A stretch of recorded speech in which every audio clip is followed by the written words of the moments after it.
Karena fa inna syaitana idza auqa'a asyubhat fil qalbi faqad tastaqiru fihi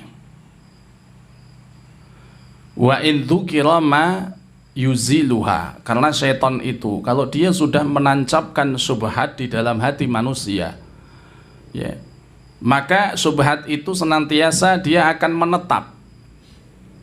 Syaitan itu menjadikan syubhat itu terus menerus dibisi-bisi supaya syubhat itu tetap ada di dalam hatinya, meskipun disebutkan atau diterangkan sesuatu yang bisa menghilangkan syubhat tadi. Jadi ya, kalau seandainya ingin menjelaskan masalah syubhat, sesuatu yang mungkin belum jelas bagi sebagian orang, ya, maka ya dia harus menjelaskan secara langsung, tidak dalam tempo yang lama, ya, tidak dalam tempo yang lama, ya, agar syubhat itu tidak menancap di dalam hati manusia hingga kemudian setan bermain di situ. Karena kalau syubhat itu sudah menancap dalam hati manusia, maka syubhat itu akan sulit untuk dihilangkan. Meskipun disebutkan di sini wa in dzukira ma yuziluha, meskipun disebutkan perkara yang bisa menghilangkan syubhat tadi, tapi karena sudah terlalu menancap dalam hati manusia, maka syubhat itu susah untuk dihilangkan. Maka jangan bermain-main dengan syubhat, ya, jangan bermain-main dengan syubhat, ya, ya. Karena apa? Syubhat itu tadi, kalau dia sudah menancap dalam hati manusia, ya, faqad tastaqiru fih, maka syubhat itu boleh jadi, ya, atau terkadang dia menancap, mengakar di situ, mengakar kuat, ya. Oleh karenanya banyak ulama yang kemudian mengingatkan kita agar tidak bermain-main dengan syubhat, ya. Tidak bermain-main dengan syubhat, ya. Karena ya, banyak, ya, orang yang kemudian dia, ya, menjadi tergelincir karena syubhat tersebut. Dan dari sini kita ketahui alasan para ulama yang melarang seseorang itu mendengarkan ceramah-ceramah yang sifatnya syubhat. Ini alasannya jadi logis gitu dengan penjelasan ini, ya. Jadi kaidah ambil baiknya, buang buruknya, ya. Kalau jelas-jelas itu adalah orang yang terbiasa melontarkan syubhat, maka jangan bermain-main di situ.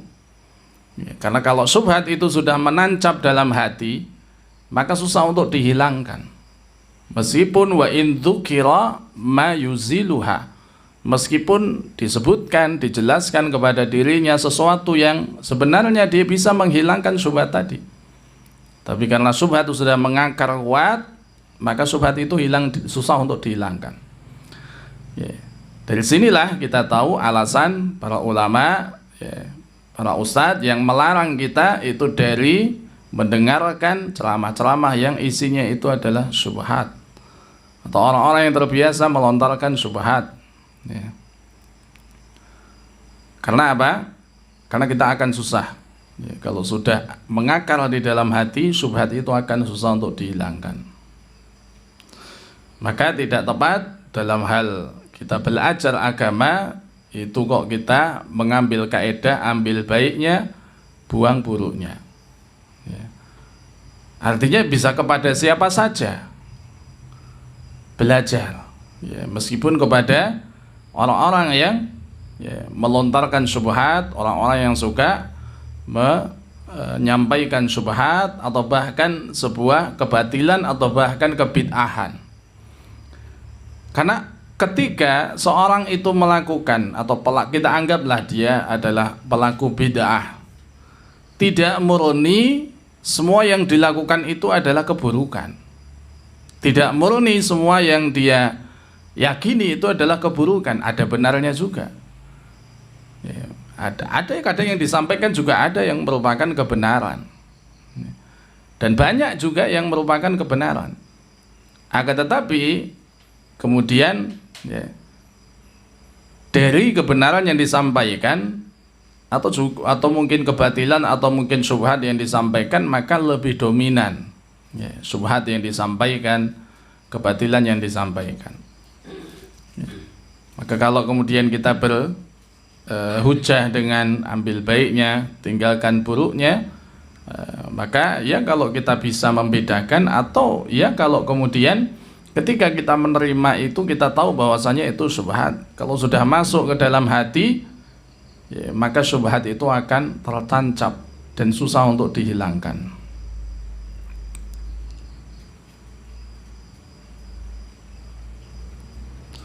Kemudian pelajaran berikutnya, annahu laisa hunaka illa haqqun wa batilun, bahwasanya tidak ada melainkan hanya dua perkara, hak dan batil. Hak dan batil. Jadi tidak ada ya, melainkan hanya dua perkara dalam masalah ini, yakni hak dan batil, benar atau salah. Tidak ada pertengahannya antara yang benar atau salah. Ya, jadi ya ini setengah benar setengah salah, tidak bisa. Ya. Jadi yang ada itu hanya hak dan batil. Yang ada hanya hak dan batil. Itulah karenanya para ulama tadi melarang kita untuk dekat-dekat dengan syubhat. Karena hampir semua perkara itu tidak murni. Kalau itu batil adalah kebatilan, kalau itu kerusakan adalah kerusakan. Ya terkadang ada baiknya, bahkan dalam khamr saja itu ada baiknya. Ya. Dalam ayat pelarangan khamr, ya, maka disebutkan kan ismun kabirun wa manafi'ul linnasi.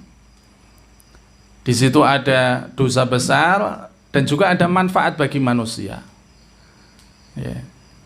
Jadi perlu kita ketahui bahwasanya semua yang dilarang, ya, semua yang dilarang itu boleh jadi tidak murni itu adalah kemadorotan. Di situ boleh jadi ada manfaatnya. Apalagi kalau kita tanya para perokok itu, wah ini saya kalau ngerokok itu konsentrasi saya datang lagi itu. Ya. Saya jadi semangat lagi. Ya. Itu manfaat bagi dirinya. Ya. Manfaat bagi dirinya. Saya kalau nggak ngerokok badan saya jadi lemes. Ya. Makanya ya kita tahu ya, alasan ya, dan juga hujah dari para ulama tentang masalah ini. Karena tidak ada dalam perkara ini kecuali hak dan batil. Tidak ada pertengahannya. Tidak ada pertengahannya.